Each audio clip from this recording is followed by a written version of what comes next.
আমাকে আড়াইলানের একটা প্রজ্ঞাপনের মাধ্যমে চাকরি থেকে অবসান করা হয়। আমি তো আওয়ামী শোষণের শিকার এবং আওয়ামী সরকারের বিরুদ্ধে সর্বপ্রথম ডকুমেন্টারি কাজ করেছি আমি আমি আমি সৎ সাহস নিয়ে বলতে পারি। এবং আমার প্রত্যেকটা মামলাতে ওদের অনেক প্রায় 20 জনের অধিক অ্যারেস্ট হয়েছে আপনারা জানেন।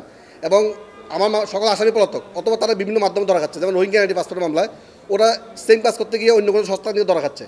ল্যান্ড শাখা একজনের শাখায় যে আসামিগুলো আমি ধরেছি তারা আবার একই কুকাম করতে অন্য সংস্থা নিয়ে ধরা পড়ছে। তা আমি বলবো আমি তো সৎ সাহস নিয়ে কাজ করছি, আমার বিরুদ্ধে কোনো ফাইন্যান্সিয়াল ক্রাইম অভিযোগ নাই, ড্রাগ এডিকশনের অভিযোগ নাই, কোনো অ্যাবিউসের কোনো অভিযোগ নাই। তো আমি আপনাদের দিকে আকুল আবেদন জানাচ্ছি। আজকে 5 মাস হয়ে গেল, সবাই যে না কোনো চাকরিতে জয়েন করছে, আমি এখনও জয়েন করতে পারি নাই। দাঁড়া দাঁড়া ঘুরছি, হয় ঢাকা, চট্টগ্রাম, সচিবালয়, হাইকোর্ট, দুদক বিভিন্ন যাচ্ছি। আমার 2টা বাচ্চা আছে, আমার একটা বেসরকারি চাকরি করতে হয় আমার এখানে। তো আমাকে যে মানবিক দৃষ্টিতে যে কমিশন সদস্য হয় আমাকে তারা পুনর্বহাল করুক, আমি কমিশনের কাজ ইনশাল্লাহ আগ্রহে কাজ করব। 250-টিরও বেশি ডিজাইন অপশন নিয়ে ওয়ালটন স্মার্ট ফ্রিজ, বোঝে আপনার প্রয়োজন।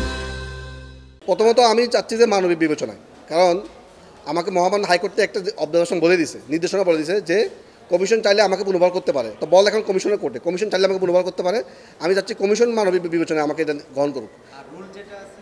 সেটা তো আইনি প্রক্রিয়া, সেটা আমার লয়ার বলবে এটা কতদিন লাগে, এটা আপনারা ভালো জানেন, যারা আপনারা সুপ্রিম কোর্ট বা হাইকোর্ট বিট করেন। কমিশন যেহেতু লিফট, আমি একটু বলি, আমার বিরুদ্ধে কোনো অভিযোগ ছিল না। আমাকে আড়াইলানের একটা প্রজ্ঞাপনের মাধ্যমে চাকরি থেকে অবসান করা হয়। যখন বিভিন্ন মিডিয়াতে আমার বিষয়টা চ্যালেঞ্জ হয়েছে তখন কমিশন 13টা অভিযোগ আনছে। এটা টার্মিনেশন সিম্পলিসিটার, আমাকে আত্মপ্রকাশ সমর্থন সুযোগ না দিয়ে আমি অবসরের পরে আমার অবসরটা বৈধতা দেওয়ার জন্য ওই অভিযোগ আনা, এটা একটা না টার্মিনেশন সিম্পলিসিটার। এটা মহামান্য অ্যাপেলেট ডিভিশন বলে দিয়েছে যে কাউকে যদি অবসান করতে হয়, কারোর বিরুদ্ধে অভিযোগ আনতে হয়, তাকে জানাতে হবে। আমাকে জানানো হয়নি আমার বিরুদ্ধে কোনো অভিযোগ আছে কিনা। পরবর্তী আমি শুনতে পারলাম যে আমার 37টা বাড়ি, আমার এই করছি সে করছি। যাক, সেটা আমি বিন্দু হিসাব, আমার বিরুদ্ধে কোনো অভিযোগ ছিল না আমার অপারেশনের আদর্শে।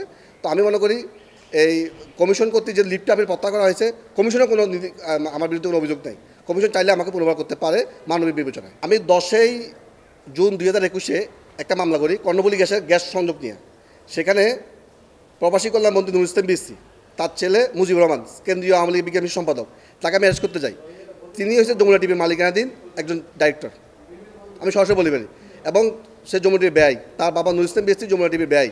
তারা আমার বিরুদ্ধে দিনের পর দিন আমার বক্তব্য না নিয়ে কাট পেশ করে আমার বিরুদ্ধে যে আসামি, যাদের বিরুদ্ধে আমি অভিযোগ করেছি, তাদের বক্তব্য খনিত আকার নিয়ে এবং মামলা চলমান অবস্থা আমার বিরুদ্ধে রিপোর্ট করে। যাক, তারা রিপোর্ট করছে, সেখানে আমার কোনো বক্তব্য নেওয়া হয় নাই।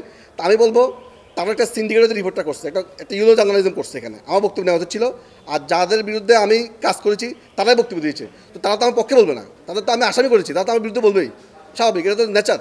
আর সত্যি বড় জিনিস কি, এই জিনিসগুলো দুদক করতে তদন্ত করা হয়েছে, যে অভিযোগগুলো আনা হয়েছে দুদক করতে তদন্ত করা হয়েছে। এবং যদি আমার বিরুদ্ধে যে অভিযোগ থাকতো আমাকে তো বলা হতো যে তুমি এই অভিযোগ আর তোমার চাকরি করা হয়েছে, কিন্তু আমাকে তো বলা হচ্ছে না। অদ্যবধি আমার বিরুদ্ধে মামলা রুজু নাই, আমি স্বাধীনভাবে ঘোরাফেরা করতে পারতেছি। তো আমি বলবো আমি একটা ষড়যন্ত্রের শিকার এবং আওয়ামী রোশনালের শিকার।